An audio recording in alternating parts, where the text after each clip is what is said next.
அனைவருக்கும் மகிழ்வான வணக்கங்கள்.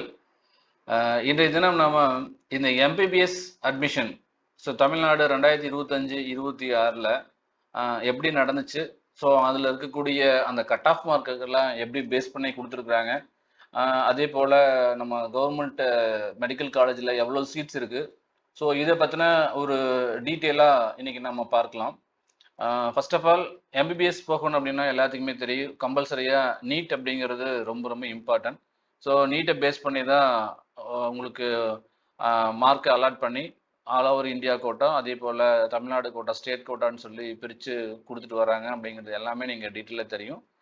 இன்னைக்கு நம்ம என்ன பார்க்க போகிறோம்னா, கவர்மெண்ட் காலேஜஸில் எவ்வளோ சீட்ஸ் இருக்குது, மொத்தமாக எடுத்துட்டிங்கன்னா அப்ராக்சிமேட்டாக ஒரு 5200 சீட்ஸ் இருக்குது. அதே போல் ப்ரைவேட் காலேஜஸ் எடுத்துட்டிங்கன்னா approximately 3,900 plus seats.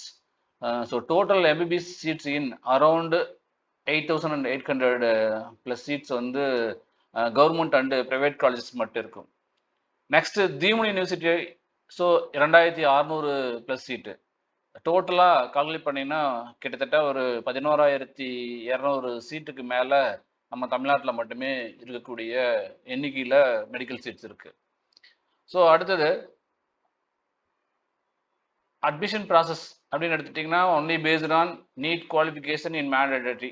என்ன நீட் குவாலிஃபிகேஷன் எப்படி சொல்கிறேன்னா அது பிரகாரம் தான். Apply through Tamil Nadu medical selections committee. நான் தமிழ்நாடை பொறுத்தளவுக்கு டிஎம்இன்னு சொல்லுவாங்க, டைரக்டரேட் ஆஃப் மெடிக்கல் எஜுகேஷன் சொல்லக்கூடிய அவர்கள் மூலமாக மட்டும்தான் இந்த ப்ராசஸே நடக்கும், மெடிக்கல் செலெக்ஷன் கமிட்டி மூலமாக. அடுத்தது அதுக்கு நம்ம அப்ளை பண்ணோம்னா counselling conducted by online truly.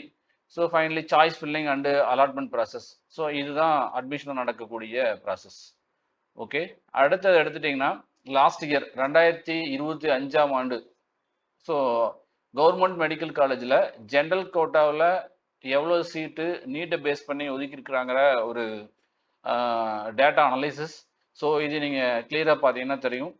Last இயரில் மெட்ராஸ் மெடிக்கல் காலேஜ் எம்எம்சி எடுத்துட்டிங்கன்னா ஓசி கேட்டகரியில் 597, பிசி எடுத்துட்டிங்கன்னா 578, BCM 580, MBC 576, SC 536, SCA 521, ST 499. இது எம்எம்சியில் இருக்கக்கூடிய கட் ஆஃப் மார்க், நீட்னுடைய கட் ஆஃப் மார்க் பேஸ் பண்ணி எடுத்துருக்காங்க. 597 மீன்ஸ் என்னன்னா லாஸ்ட் கட் ஆஃப். கடைசியாக இருக்கக்கூடிய கட் ஆஃப் எது வரைக்கும் கிடைச்சிருக்குன்னா 597 வரைக்கும் கிடைச்சிருக்கு. அதே போல் ஸ்டான்லி மெடிக்கல் காலேஜில் லாஸ்ட் கட் ஆஃப் ஓசியில் 577, பிசியில் 563, பிசிஎம்மில் 565, எம்பிசியில் 559, எஸ்சியில் 515, எஸ்சிஏல 478, எஸ்டியில் 461. இது எல்லாமே என்னன்னா லாஸ்ட் இயரில் இந்த கட் ஆஃப் தான் லாஸ்ட் கட் ஆஃப். அதே போல் Kilpauk medical college Madurai, Madurai medical college Madurai, Thanjavur medical college 548 ஓசியில் மட்டும் எடுத்துட்டிங்கன்னா. Chengalpattu medical college, Tirunelveli medical college, Coimbatore medical college, மோகன் குமாரமங்கலம் மெடிக்கல் காலேஜ். இது எல்லாமே என்னென்னா போன லாஸ்ட் இயர் இருந்த கட் ஆஃப் மார்க்கு. அதே போல் தூத்துக்குடி எடுத்துட்டிங்கன்னா 541 ஓசிக்கு மட்டுமே. Kanyakumari government medical college, government Vellore medical college 536. இது எல்லாமே லாஸ்ட் இயரில் இருந்த கட் ஆஃப் மார்க். இப்போ நீங்கள் என்னது அப்படியே நீங்கள் நோட் பண்ணி வச்சுக்கலாம், உங்களுக்கு ரொம்ப இது யூஸ்ஃபுல்லாக இருக்குது. டோட்டலாக 36 மெடிக்கல் காலேஜினுடைய கட் ஆஃப் மார்க்கு இதில் நம்ம கம்ப்ளீட்டாக கொடுத்துருக்குறோம். இதில் லாஸ்ட்டாக எடுத்துட்டிங்கன்னா கவர்மெண்ட் மெடிக்கல் காலேஜ் ஹாஸ்பிட்டல் விருதுநகரில் 509 எதுக்குன்னா பிசிக்கு. அதே போல் நீல்கிரிஸ் எடுத்துட்டிங்கன்னா 506. இதுதான் லாஸ்ட் கட் ஆஃப் மார்க்கு போன வருஷம். அப்போ இந்த வருஷம் எப்படி இருக்குது அப்படிங்கிறது நம்ம வரக்கூடிய நீட் எக்ஸாம் பேஸ் பண்ணி தான் சொல்ல முடியும். ஓகே, இது லாஸ்ட் இயரில் நடந்த எக்ஸாம்னுடைய டோட்டல் கட் ஆஃப் மார்க்கினுடைய ஒரு கன்சால்டேஷன் தான் இங்கே கொடுத்துருக்கு. அதனால் இது நீங்கள் நல்லா பாருங்கள். அடுத்தது இதே பொதுப்பிரிவில் ஒதுக்கப்பட்ட இடங்களுக்கான குறைந்தபட்ச நீட் மதிப்பெண்கள். இது என்னன்னா பிரைவேட் மெடிக்கல் காலேஜ். முன்னாடி பார்த்த எல்லாமே என்னன்னா கவர்மெண்ட் மெடிக்கல் காலேஜ், இது private medical college. Private medical காலேஜில் திருச்சி எஸ்ஆர்எம் மெடிக்கல் காலேஜ் ஓசிக்கு 503, பிசியினுடைய லாஸ்ட் கட் ஆஃப் 495, பிசிஎம்முக்கு 490, எம்பிசிக்கு 488, எஸ்சிக்கு 424, எஸ்சிஏக்கு 386, எஸ்டிக்கு 383. ஸோ இது மாதிரி Karpaga Vinayagar institute of medical science Madurantakam, பிஹெச் institute of science medical science Coimbatore எடுத்துட்டு பாருங்க, ஓசிக்கு 518 லாஸ்ட் கட் ஆஃப். அதே போல் பிசிக்கு எவ்வளோனா 506, பிசிஎம்க்கு 501, எம்பிசிக்கு 492, எஸ்சிக்கு 429 அண்ட் எஸ்சிஏக்கு 351, எஸ்டிக்கு 396. ஓகேங்களா? ஸோ இது வந்து ஏன் இது நான் சொல்கிறேன்னா, பிஹெச்சி அப்படிங்கிறது ஒரு இம்பார்ட்டண்டான காலேஜ் அப்படிங்கிறனால நான் சொல்லியிருக்கிறேன். அதே போல் Sri Mookambikai institute of medical science Kanyakumari, Dhanalakshmi Srinivasan medical college and hospital Perambalur, Karpagam faculty of medical science and research Coimbatore, Christian medical college Vellore.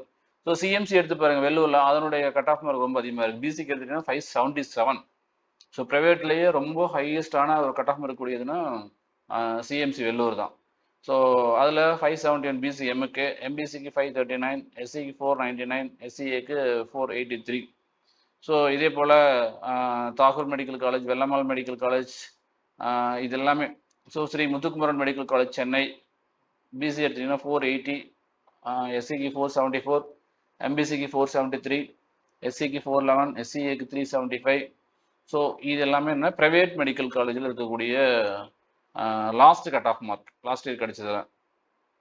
So இதில் மேக்ஸிமம் நீங்கள் அப்படியே நோட் பண்ணிக்கலாம்னு நினைக்கிறேன். Indira medical college hospital Tiruvallur, Swami Vivekananda medical college hospital institute, அதே மாதிரி அருணை மெடிக்கல் காலேஜ் திருவண்ணாமலை, ஸ்டெயின் Peter's medical college hospital and research institute Krishnagiri. So இது எல்லாமே என்னென்னா ப்ரைவேட் மெடிக்கல் காலேஜில் last year cut off mark. ஓகேங்களா? ஸோ அடுத்தது இது ஒரு இம்பார்ட்டண்டான ஒரு விஷயம். ஸோ என்னென்னா இப்போ இந்த இதில் உங்களுக்கு எவ்வளோ மெட்ராஸ் மெடிக்கல் காலேஜில் எத்தனை சீட்டு, அதே போல் ஸ்டான்லி மெடிக்கல் காலேஜில் எவ்வளோ சீட்ஸ், ஸோ இதெல்லாமே இங்கே நம்ம டிஸ்பிளே பண்ணியிருக்கிறோம். உங்களுக்கு பார்த்தீங்கன்னா தெரியும், எம்எம்சி எடுத்திங்கன்னா 250 சீட்ஸ், அதே போல் மதுரை மெடிக்கல் காலேஜில் 250, தஞ்சாவூர் மெடிக்கல் காலேஜில், இது எல்லாமே என்னென்னா எவ்வளோ சீட்ஸ் கவர்மெண்ட் மெடிக்கல் காலேஜில் இருக்கக்கூடிய டோட்டல் சீட்ஸ்னுடைய எண்ணிக்கை தான் இங்கே நம்ம கொடுத்துருக்குறோம். ஸோ இது ஒரு கிளான்ஸ் நீங்கள் அப்படியே கிளியராகவே நீங்கள் ஒன்று ஸ்க்ரீன்ஷாட் எடுக்கிறதா இருந்தால் நீங்கள் எடுத்து வச்சுக்கலாம். அடுத்தது இது 36 காலேஜினுடைய டோட்டல் சீட்ஸ் இங்கே கொடுத்துருக்குறோம். ஓகேங்களா? ஸோ டோட்டலாக எவ்வளோ வருதுன்னா 5050 சீட்ஸ். ஸோ டோட்டலாக 36 மெடிக்கல் காலேஜில் சேர்த்து எவ்வளோன்னா 550 ப்ளஸ் இஎஸ்ஐ சேர்த்துனோம்னா அங்கே ஒரு 150 வரும். ஸோ டோட்டலாக 5200 seat only government medical college. So இதை இந்த நம்ம சொன்ன இஎஸ்ஐ மெடிக்கல் காலேஜ் எவ்வளோன்னா 150, ESI PGIMSR, ESI hospital, KK Nagar சென்னையில் வந்து 150. ஸோ டோட்டலாக எவ்வளோனா 5200 சீட்டு. ஓகேங்களா? அடுத்தது self financing medical college. So அதை எடுத்துட்டிங்கன்னா அன்னபூர்ணா மெடிக்கல் காலேஜ், அருணை மெடிக்கல் காலேஜ் ஹாஸ்பிட்டல்.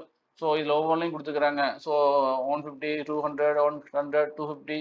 இதில் அதிகமான மெடிக்கல் சீட் இருக்கக்கூடியது எடுத்துட்டிங்கன்னா எதுனா Coimbatore Karpagam faculty medical science and research கோயம்புத்தூரில் வந்து 150. அதே போல் தனலட்சுமி ஸ்ரீனிவாசன் எடுத்துட்டிங்கன்னா 250 சீட்ஸ் இருக்குது. Panimalar medical college 200 seats. Trichy SRM medical college hospital 250. அடுத்தது இந்திரா மெடிக்கல், அது 150 தான். ஓகேங்களா? மீதியெல்லாம் 150 அந்த ரேஞ்சாக வருது. பிஹெச்சி எடுத்துட்டிங்கன்னா 250 சீட்ஸ் இருக்குது. எதுலனா மேனேஜ்மெண்ட்டில், அதாவது செல்ஃப் ஃபைனான்சிங் மெடிக்கல் காலேஜில். ஸோ இது அதே போல் தான். ஸோ டோட்டலாக 22 ப்ரைவேட் மெடிக்கல் காலேஜ் இருக்குது. ஸோ அதில் எல்லாம் டோட்டலாக சீட்டு எவ்வளோன்னா 3900 சீட்டு. ஸோ அது ஒரு 5200 ப்ளஸ் இது ஒரு 3900 சீட்டு ப்ரைவேட் மெடிக்கல் காலேஜில். அடுத்ததாக ப்ரைவேட் யூனிவர்சிட்டி மெடிக்கல் காலேஜ் எடுத்துட்டிங்கன்னா யூனிவர்சிட்டி மெடிக்கல் காலேஜஸ் அதில் ஸ்ரீனிவாசன் மெடிக்கல் காலேஜ் சமயபுரத்தில் 250, Sri Venkateswara medical college and research institute சென்னையில் 250, Dhanalakshmi Srinivasan institute of medical science and hospital Perambalur 150, Kanyakumari medical museum and research centre Kanyakumari 100, Takshashila medical college Ongur Tindivanam Villupuram டிஸ்ட்ரிக்டில் எவ்வளோன்னா 100. ஸோ டோட்டலாக இது எவ்வளோன்னா ஒரு 850 சீட். இது எல்லாமே என்னென்னா state private university medical college. ஓகேங்களா? இது போக 3 யூனிவர்சிட்டிஸ் இருக்குது. ஸோ இதெல்லாம் சேர்த்து நம்ம எவ்வளோ சொல்லணும், 11700 சீட்டு மொத்தமாக இருக்குது இதில் மட்டுமே. இந்த கொடுத்தக்கூடிய எல்லா லிஸ்ட்டுமே என்னென்னா the list mentioned above is incentive and is subject to change based on the approval given by Tamil Nadu government. எல்லாமே அப்ரூவல் பொறுத்து என்னன்னா சேஞ்ச் ஆகலாம். ஸோ அதே போல் என்எம்சின்னு சொல்லக்கூடிய national medical council of India, அது also based on the application given by the university concerned. So இது எல்லாமே அவங்களுடைய கண்டிஷனுக்கு அப்ளை ஆகும்னு சொல்லியிருக்கிறாங்க. ஓகேங்களா? ஸோ இது வந்து ஒரு இம்பார்ட்டண்டான ஒரு விஷயம். அதை நோட் பண்ணிக்கலாம். ஸோ இப்போ நம்ம ஸ்டூடெண்ட்டுக்கு தேவையான முக்கியமான டிப்ஸ் என்னன்னா, நீங்கள் நீட்டுக்கு எதெல்லாம் ஃபோக்கஸ் பண்ணோன்னா, focus on biology, physics and chemistry. அதே போல் practice previous year NEET questions, அதான் ரொம்ப ரொம்ப இம்பார்ட்டன்ட். ஸோ மோர் மார்க்ஸ், அதாவது 600+ மார்க் வாங்குறதுக்கு நீங்கள் ட்ரை பண்ணிங்கன்னா உங்களுக்கு அட்மிஷன் வந்து பிரச்சனையே இருக்காது. ஸோ அதே போல் மிக முக்கியமான ஒன்று, அஃபீஷியல் வெப்சைட்டை மட்டுமே பாருங்கள். அதில் மட்டுமே அப்டேட் பண்ணிட்டே இருங்க. அது ரொம்ப ரொம்ப இம்பார்ட்டண்டான ஒரு விஷயம். ஓகேங்களா? ஸோ அஃபீஷியல் வெப்சைட்னு எடுத்துட்டிங்கன்னா https://neet.nta.nic.in அப்படிங்கிறது தான் என்னுடைய இம்பார்ட்டண்டான வெப்சைட்டு. அதுக்கடுத்து தமிழ்நாடை பொறுத்தளவுக்கு tnmedicalselection.net இம்பார்ட்டண்டான ஒரு வெப்சைட். ஸோ எல்லாமே இந்த 2 வெப்சைட்டையும் வந்து நீங்கள் ஃபாலோ பண்ணுங்கள். நிச்சயமாக உங்களுக்கு அது ரொம்ப ரொம்ப இனி வரக்கூடிய காலத்தில் ரொம்ப யூஸ்ஃபுல்லாக இருக்கும். Okay. So follow counselling notification regularly. So என்னென்ன மாதிரியான நோட்டிஃபிகேஷன் கொடுத்துருக்காங்களோ அதை நம்ம ரெகுலராக வாட்ச் பண்ணிகிட்டே இருக்கணும். அதுதான் மிக முக்கியமான ஒரு வேலை. ஸோ ஆஃப்டர் எம்பிபிஎஸ்க்கு அப்புறம் என்னென்ன மாதிரியான ஸ்கோப்ஸ் இருக்குது அப்படின்னு எடுத்துட்டிங்கன்னா, doctor, government and private hospital, PG courses, MD and MS, research and medical teaching, abroad opportunities. So இது மாதிரி எக்கச்சக்கமான வாய்ப்புகள் இருக்குதுன்னா, கேரியர் ஸ்கோப்பை எடுத்துட்டிங்கன்னா நிறைய வாய்ப்புகள் இருக்குது. ஸோ யாரெல்லாம் நீட் ஆஸ்பிரண்ட்டாக இருந்து மெடிசனே போக்கணும்னு நினைக்கக்கூடிய ஸ்டூடெண்ட்டுக்கு இந்த பிபிடி வந்து ரொம்ப ஒரு ஹெல்ப்ஃபுல்லாக இருக்கும். ஸோ இதில் ஏதாவது டவுட் இருந்ததுன்னா நீங்கள் தாராளமாக என்னைய கான்டாக்ட் பண்ணி கேட்கலாம். So all the best. Thank you.